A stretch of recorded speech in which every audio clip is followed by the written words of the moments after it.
उन्हें अनाज उगाने नहीं दिया गया, मजबूर किया गया नील उगाने के लिए। अंग्रेजी नील प्लांटर्स ने किसानों से ऐसे कॉन्ट्रैक्ट साइन करवाए जहां मुनाफा अंग्रेज का था और नुकसान किसान का था।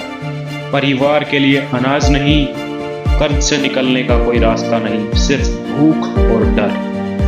किंतु 1859 में अब बंगाल का किसान चुप नहीं रहा। ये कहानी है इंडिगो रिवोल्ट की, एक ऐसी लड़ाई जिसे इतिहास याद रखना भूल गया। नमस्कार, चलिए आज इतिहास का एक ऐसा पन्ना पलटते हैं जो विद्रोह, शोषण और जबरदस्त हिम्मत की कहानी कहता है। ये कहानी है नील विद्रोह की, या जैसा कि हम देखेंगे ये कहानी है नीले जहर। ये आवाज है रघु की। तो अब रघु कोई एक इंसान नहीं, वो बंगाल के उन लाखों किसानों का प्रतीक है जिनकी जिंदगी एक फसल नहीं, हमेशा हमेशा के लिए बदल गई। उनका ये जो दर्द भरा बयान है, ये हमें सीधे उस शोषण के दिल में ले जाता है जिसने भारत के सबसे बड़े किसान आंदोलनों में से एक को जन्म दिया। भारत का नीला जहर, एक घातक फसल की कहानी। तो सवाल उठता है, आखिर ये नीला जहर था क्या, और ये बंगाल के हरे भरे खेतों तक पहुंचा कैसे? चलिए कहानी की जड़ों को समझते हैं। देखिए, बात शुरू हुई 1777, जब एक फ्रांसीसी लुई बोनार्ड ने बंगाल में नील की खेती शुरू की। जल्द ही यूरोप में नीले रंग की जबरदस्त डिमांड के कारण ये ब्रिटिश बागान मालिकों के लिए जैसे कि सोने की खान बन गया। उन्होंने बंगाल के सबसे उपजाऊ इलाकों पर कब्जा कर लिया और देखते ही देखते बंगाल में 1000 से भी अधिक नील के कारखाने खुल गए। ददनी प्रथा का शोषण, जो कि कर्ज का एक मायाजाल था, ये इस आंदोलन का सबसे अहम पहलू है। लेकिन ये सिर्फ एक फसल की कहानी नहीं, ये बहुत ही क्रूर सिस्टम की कहानी है। एक ऐसे जाल की जिसने रघु जैसे लाखों किसानों को कर्ज की गुलामी में जकड़ लिया था। इस पूरे सिस्टम का जो सबसे बड़ा हथियार था वो थी ददनी प्रथा। ये एक तरह का एडवांस लोन होता था। बागान मालिक किसानों को थोड़ा सा पैसा देकर एक कॉन्ट्रैक्ट साइन करवा लेते थे। सुनने में तो ये बड़ा सीधा साधा लग रहा है कि नहीं? लेकिन असल में ये एक गुलामी का दस्तावेज था। किसान को धोखे से कर्ज लेने पर मजबूर किया जाता, उसे अपनी सबसे अच्छी जमीन पर नील उगाना पड़ता जहां वो पहले चावल उगा सकता था। फसल तैयार होने पर बागान मालिक उसे बाजार के भाव से कौड़ियों के दाम पर खरीद लेते। ये कर्ज कभी खत्म तो होना नहीं था, पीढ़ी दर पीढ़ी चलता रहता था, उनके बच्चों पर चढ़ता रहता था।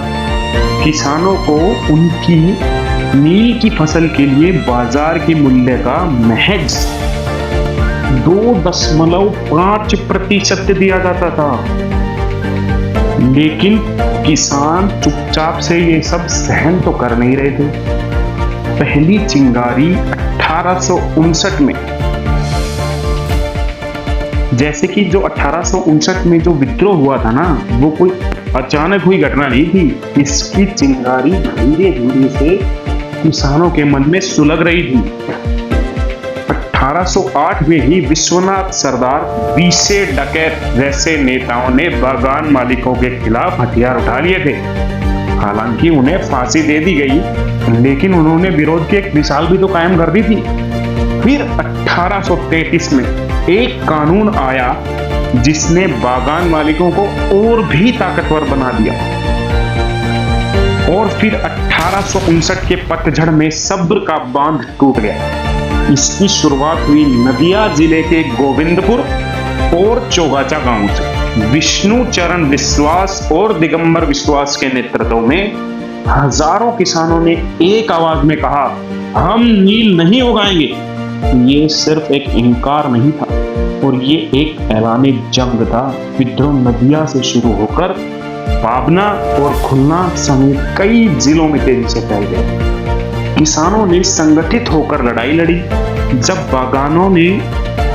बगान मालिकों ने अपने लठियार भेजे तो किसानों ने भी तलवारों, भालों और तीरों से उनका मुकाबला किया।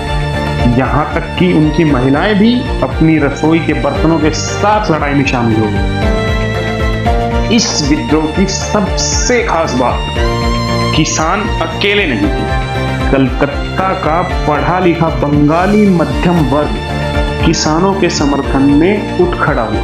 खास तौर पर हरीश चंद्र मुखर्जी ने अपने अखबार द हिंदू पैट्रियट में लगातार लिखा और फिर आया एक नाटक जिसने सब बदल कर रख दिया, दीन बंधु मित्र का नील दर्पण।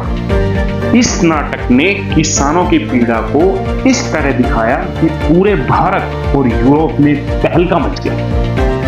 नतीजा यह निकला कि सरकार को आखिरकार झुकना पड़ा।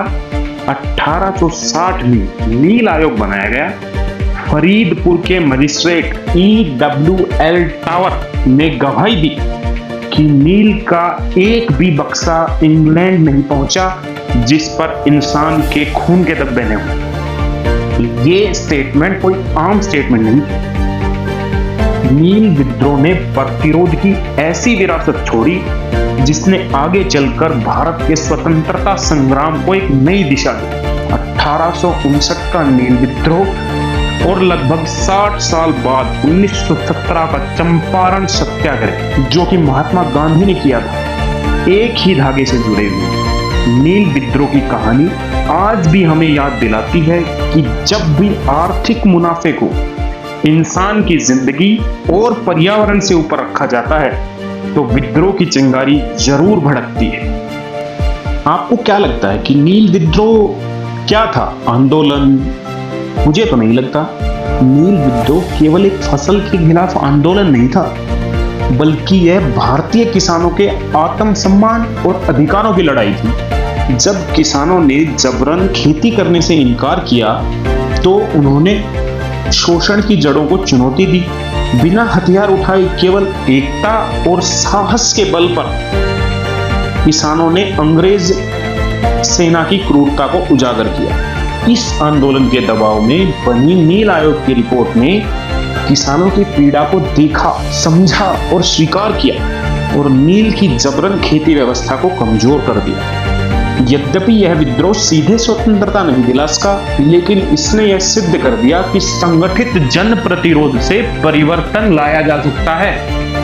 नील विद्रोह हमें याद दिलाता है कि भारत की आजादी के बीज गांव में ही बो दिए गए थे, जहां साधारण किसानों ने असाधारण साहस का परिचय दिया।